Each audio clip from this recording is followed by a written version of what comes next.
الرحیم امام حسین علیہ السلام کی ایک دوسری خصوصیت ہے جو خصوصیت امام زمانہ علیہ السلام کے ساتھ میچنگ کرتی ہے، وہ خصوصیت ہے خائفا یترقب۔ اللہ تعالیٰ قرآن مجید میں ارشاد فرماتا ہے، جناب موسیٰ علیہ السلام کے قصے میں ہے کہ وَخَرَجَ مِن قَوْمِهِ خَائِفًا يَتَرَقَّبُ، اپنی قوم سے وہ نکلے خوف کی حالت میں اور بچتے بچاتے۔ اس طریقے سے اگر دیکھا جائے تو امام حسین علیہ السلام جب مدینے سے نکل رہے تھے تو اسی آیت کی تلاوت فرمائی وَخَرَجَ مِن قَوْمِهِ خَائِفًا يَتَرَقَّبُ کہ امام حسین علیہ السلام کو وہاں کے گورنر نے مدینے کے بلایا تھا اور کہا تھا کہ آپ کو یزید کی بیعت کرنی ہے، تو امام نے انکار بیعت کر کے مدینہ چھوڑنے کا فیصلہ کیا، اور مدینہ چھوڑتے وقت آپ نے اس آیت کی تلاوت فرمائی، جس سے پتہ چلتا ہے کہ آپ کے اوپر حکومت کا، دشمنوں کا خوف تھا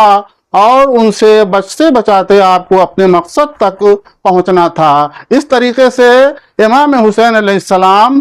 مدینے سے مکہ تشریف لے گئے اور وہاں پہ کچھ مہینہ قیام کیا اور اپنے مقصد کو آگے بڑھاتے ہوئے پھر کوفے کا راستہ اپنایا اور آخر میں کربلا کے میدان میں پہنچ جاتے ہیں، جہاں پہ آپ نہایت خوف کی حالت میں شہید کر دیے جاتے ہیں۔ عزیزان گرامی، اب ہم آتے ہیں امام زمانہ سلام اللہ علیہ کی طرف کہ امام زمانہ کیسے جو ہیں خائف ہیں یا ترقب ہیں۔ تو امام زمانہ سلام اللہ علیہ جس زمانے میں آپ کی ولادت ہوئی ہے، اگر دیکھا جائے امام مہدی امام زمانہ سلام اللہ علیہ کی ولادت جن حالات میں ہوئی ہے، اگر آپ تاریخ کا مطالعہ کریں تو آپ دیکھیں گے کہ جس جگہ کو آج سامرہ کہا جاتا ہے، وہاں پر آپ کے والد بزرگوار امام حسن عسکری علیہ السلام کو فوجی نگرانی میں رکھا گیا تھا اور حکم دیا گیا تھا کہ کوئی بھی بچہ اگر پیدا ہو تو اسے زندہ نہ چھوڑا جائے۔ جیسے آیت جناب موسیٰ علیہ السلام کے بارے میں، ایسے امام زمانہ سلام اللہ علیہ کے بارے میں وہی حکم یہاں پہ بھی تھا، لیکن معجزے کے طور پہ امام کی ولادت ہوتی ہے اور اس کے بعد جو ہے امام اسی خوف و ترقب کی حالت میں دھیرے دھیرے بڑے ہوتے ہیں اور 5 سال کی عمر میں منصب امامت پہ فائز ہو جاتے ہیں۔ جب امام حسن عسکری علیہ السلام کی شہادت ہوتی ہے تو آپ 5 سال کی عمر میں منصب امامت پر فائز ہوتے ہیں اور اس کے بعد پردہ غیب میں چلے جاتے ہیں۔ 329 ہجری تک آپ غیبت صغریٰ میں رہتے ہیں اور اس کے بعد یہ زمانہ بھی اگر دیکھا جائے تو کچھ زمانہ میں سمجھتا ہوں کہ عباسی حکومت کا، اس میں بھی خوف تھا، ترقب تھا، اور اس کے بعد جو ہے 329 کے بعد غیبت کبریٰ شروع ہو جاتی ہے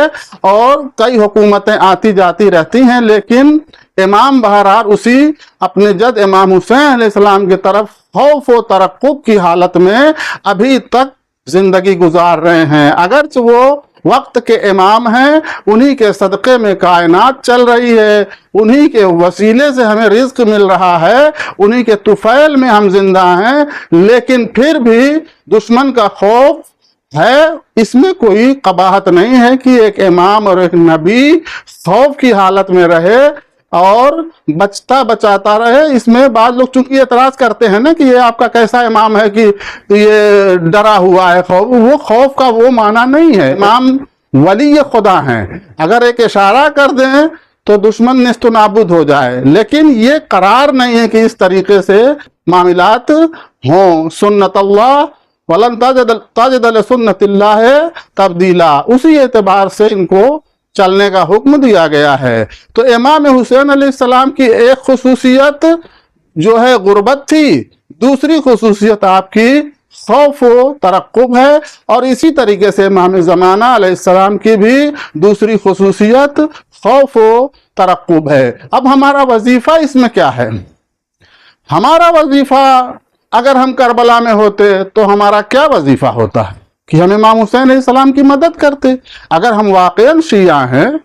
تو 100% ہم امام حسین السلام کی مدد کرتے، چاہے ہماری جان بچتی، چاہے ہم بھی شہید ہو جاتے۔ اس طریقے سے آج ہمارا وظیفہ کیا ہے کہ امام زمانہ سلام اللہ علیہ کی مدد کرنے کے لیے،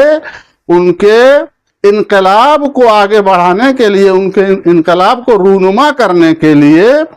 ہم جو ہے اپنے کو آمادہ کریں۔ جیسا کہ روایتوں میں ملتا ہے کہ اس کا بہترین طریقہ جو ہے تقوی ہے۔ اگر ہم تقوی اختیار کریں تو یہ امام زمانہ کی مدد ہوگی۔ والسلام علی من اتبع الہدی۔